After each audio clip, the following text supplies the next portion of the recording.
The horizon line shifted. That's what I need you to understand before anything else. The horizon line shifted, and the mountains were in the wrong place. I could see them through the glass, clear as a church bell on a cold morning.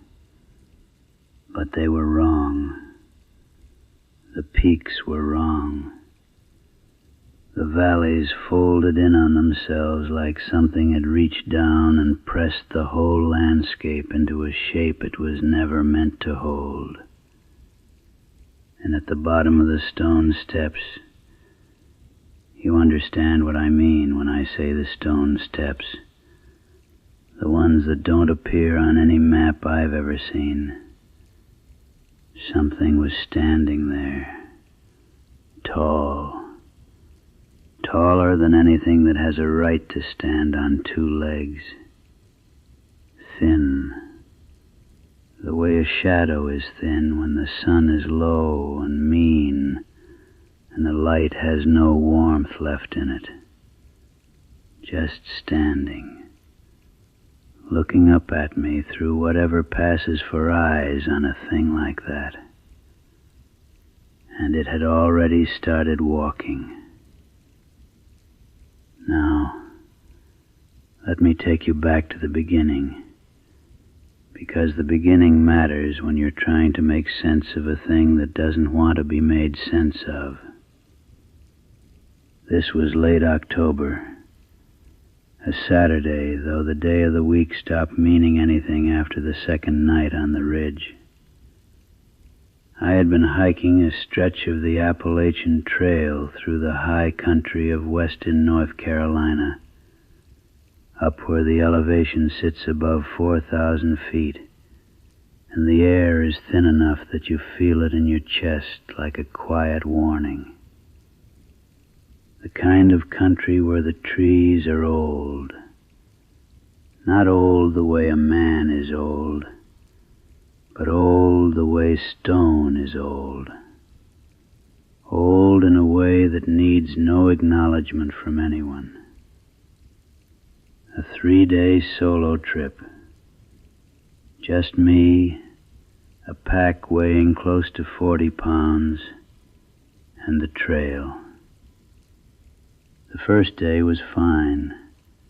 Clear skies, the leaves already gone to rust and copper the way they do at elevation before they do down in the valleys. I made good time. I felt the way you're supposed to feel out there. Small, but purposefully small. Like you've put yourself in proper proportion to the world. The second day, the fog came in. It didn't roll in the way fog does in the movies. It arrived the way bad news arrives from someone who's been keeping it from you too long. Gradually, quietly. You look up and the ridge has gone soft at the edges. And then you look again and it's simply gone, absorbed into the white. Everything beyond a certain distance became suggestion. The idea of a tree. The idea of a world continuing past the limit of your sight. By early afternoon, the white blazes on the trees would disappear for long stretches. You'd walk, and then there'd be one, sudden and white against dark bark. And you'd feel a loosening in your chest, proof of how tight you'd been holding yourself. The old-timers in these mountains have things to say about the high trails in fog season. Families that came up from the hollows and never came back down. I had heard some of their lore before the trip, from a man behind the counter of a small hardware store who spoke slowly while he handed me my water purification tablets. He told me not to leave the marked trail, not for any reason.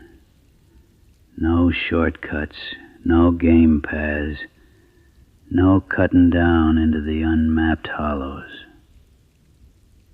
I remember nodding, the way you nod when someone older tells you something cautious, and you're still young enough or foolish enough to hear it as anything other than lived experience. He told me one other thing, almost as an afterthought, but I noticed he stopped what he was doing with his hands when he said it. He looked at me directly. He said, "The overlooks are not for nighttime. The stone platforms with the binoculars on them. Whatever you do, don't put money in those viewers after dark." I asked him why. He held my eyes for a moment. Then he went back to counting out my change and said simply that some things are built to show you what's there, and some things are built to show you what isn't.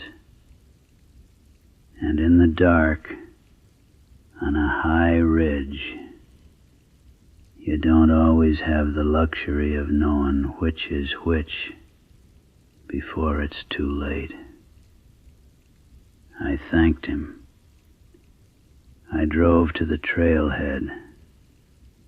I told myself it was local color. Mountains are full of old stories because old people live in them, and old people have long winters in which to sharpen those memories into shapes that keep the grandchildren close to the fire. I told myself all of that right up until the moment I was standing on that concrete platform in the dark, fishing a quarter out of my jacket pocket with fingers I could barely feel. The second night was when things began to go wrong. I had been counting on reaching a 3-sided lean-to shelter before full dark. In bad weather at high elevation, the difference between a structure and no structure is the difference between cold and dangerous cold. The fog had cost me 2 hours backtracking from what I was certain was the path, only to find it ended in old deadfall and laurel thickets so thick you couldn't push through without losing equipment or skin. By the time the light was fully gone, the temperature had dropped in a way that felt personal. The kind of cold that gets into your ears and stays there. Reminds you what you are, which is soft, which is warm-blooded, which is not built for this. Your mind begins to offer you deals when you're genuinely lost. It says, if you walk in this direction, that will probably be right. It says, you recognize that tree, don't you? It says, the shelter is just a little further. It has to be, because the alternative is spending the night sitting with your back against a tree in 30-degree fog, which is survivable, but the kind of survivable that leaves marks. I had been walking for what felt like an hour past when I should have reached the shelter when the ground changed under my feet. The trail was dirt packed hard by decades of boots, but what I stepped onto was different. Flat, stone, man-laid. I swept the headlamp low. Concrete, gray and cracked in long, slow fissures. It widened. It ended in a low railing of iron pipe, gone deep brown with rust, and beyond the railing was nothing but fog. A concrete observation platform jutting out from the edge of the ridge into open air, into the blinding white void. I didn't know where I was. I only knew I had found something solid, something human hands had placed here, and in the dark and the fog that felt like an anchor. I swept the light across the platform. In the center, bolted to a low concrete pillar, was the viewfinder. Cast iron, heavy, painted dark green at some point in the distant past, though the paint had long since gone to flake and rust. The eyepiece angled downward, a coin slot at the back, and to either side the handles, thick bars of iron worn smooth from decades of hands. The metal was black with cold. Sitting out in this fog, absorbing the mountain's particular kind of cold, the kind that comes from elevation and moisture and wind moving across exposed rock with nothing to slow it down. I put my hand on the near side handle. The cold came through my glove immediately, through the fleece and into my palm and up my wrist like a current. Out in the fog below the ridge there was nothing. No valley lights, no road shimmer, no sound of any living thing. Just the white, just the smothering white. I needed a bearing, a reference point, something to tell me which direction the trail ran. I fished the quarter from my jacket pocket and found the slot by feel. I want to pause here. This is where everything turns on its axis. I thought about what the man in the hardware store had said. I thought about it clearly, and then I let it go. The way you let go of things when the practical need is immediate, and the warning came from someone you don't know well enough to fully trust. The shutter opened. The fog was gone. I need to say that clearly, because clarity is what that first moment was. Not the white blankness I had been standing inside for hours. Clear, crystal clear, in a way that high mountain air is almost never clear. No haze, no softening of edges. Like looking through glass so perfect you forget the glass is there. The landscape was lit by a source I couldn't identify. Not moonlight, not starlight. Something else. Cold and even and without warmth. The way light from a very old source looks when it has traveled long enough to lose whatever made it warm. I knew this mountain. 2 days on it.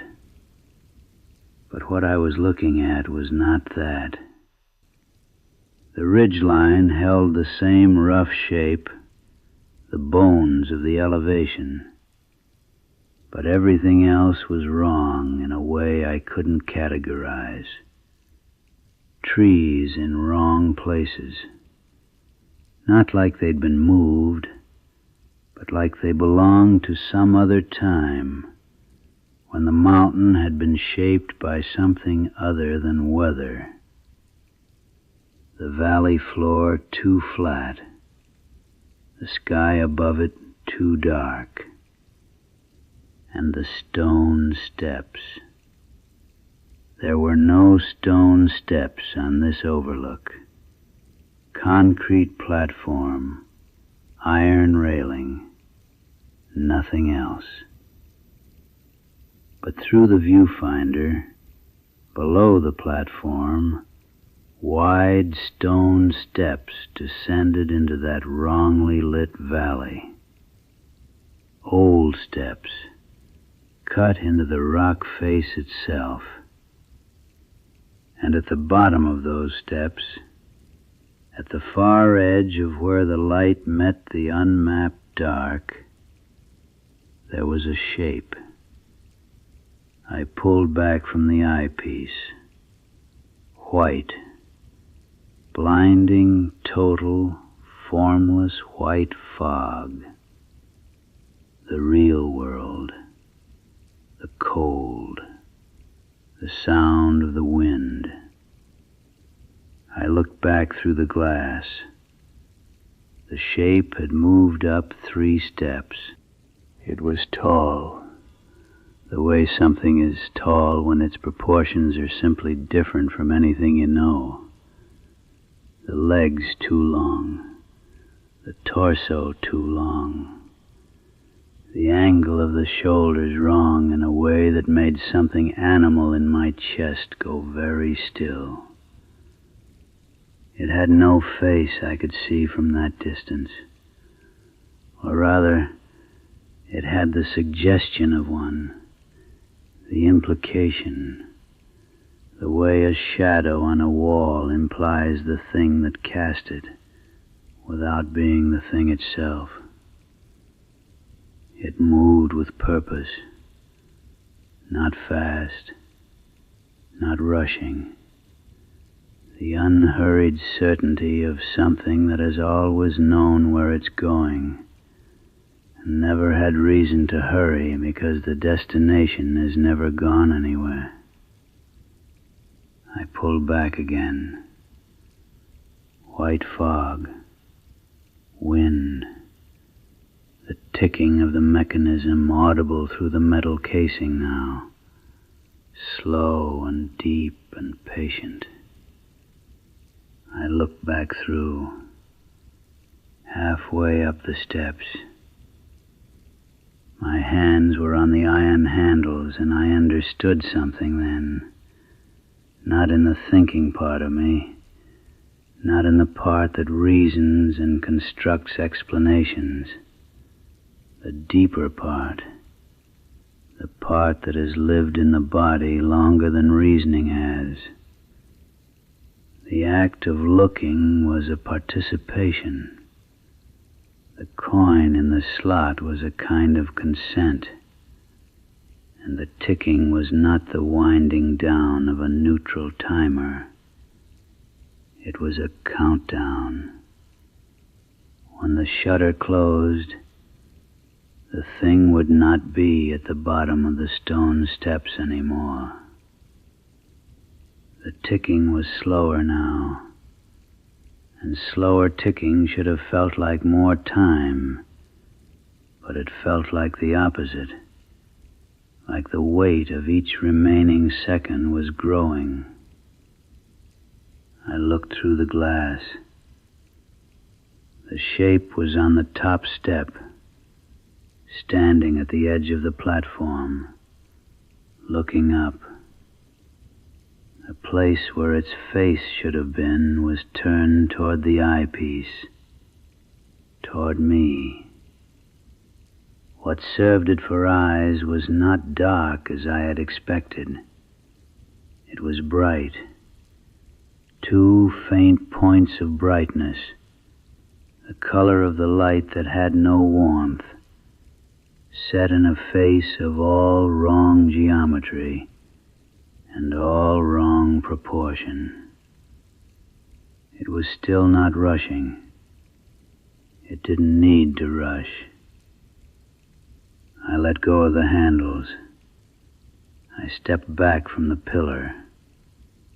My boots found the cracked concrete, and I moved backward toward the iron railing, and I stood there in the white fog with my headlamp throwing its small yellow light across the empty platform and the rusted viewfinder.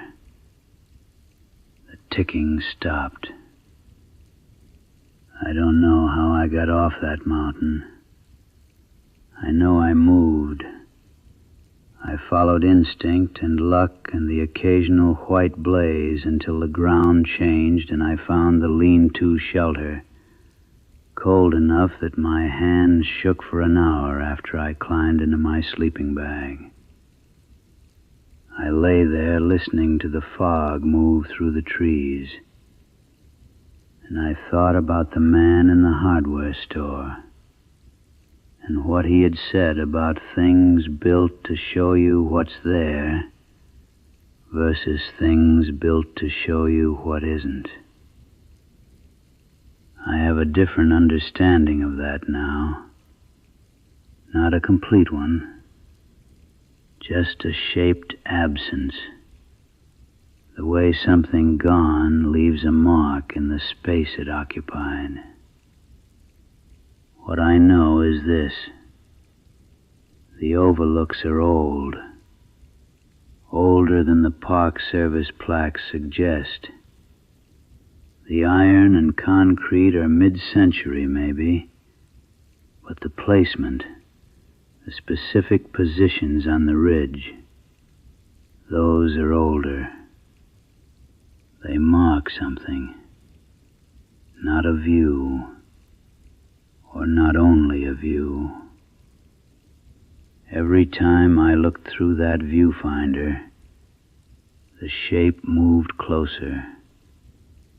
It needed the looking the way something crossing rough water needs a bridge. The viewfinder was not a window. It was a passage. And the coin in the slot was not a payment for a service. It was an invitation. The mountains are quiet tonight. Up on the high balls where the wind goes long and low and the fog moves through the laurel like something with its own slow intentions. Up where the stone overlooks stand in the dark with their rusted iron viewers, coin slots empty, shutters closed. Waiting. Not impatiently. Patience isn't the right word, because patience implies the awareness of time, and I don't believe what waits in those lenses has much relationship with time. It simply exists. In whatever unmapped hollow the viewfinder looks down into, it simply exists, the way stone exists, the way the dark between the stars exists, without needing anything from us, except when we offer it something, except when we put a coin in the slot. Close your eyes now.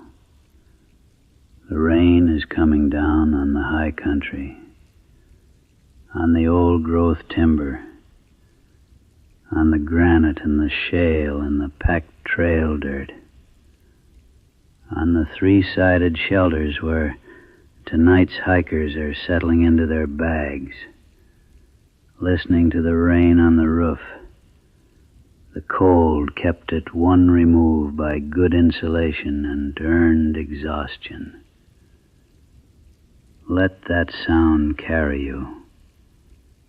The sound of mountain rain in the last hours before morning, when the dark is as deep as it will go before it starts the long, slow turn toward gray, toward dawn, toward another day of ordinary light on ordinary stone.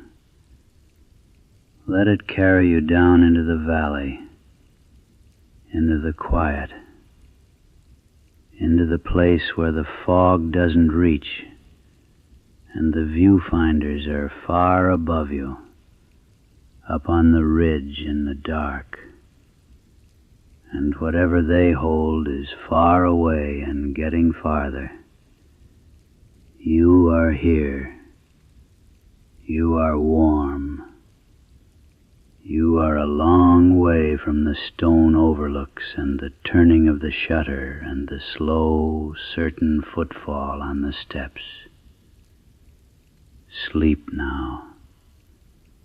The rain is just rain tonight.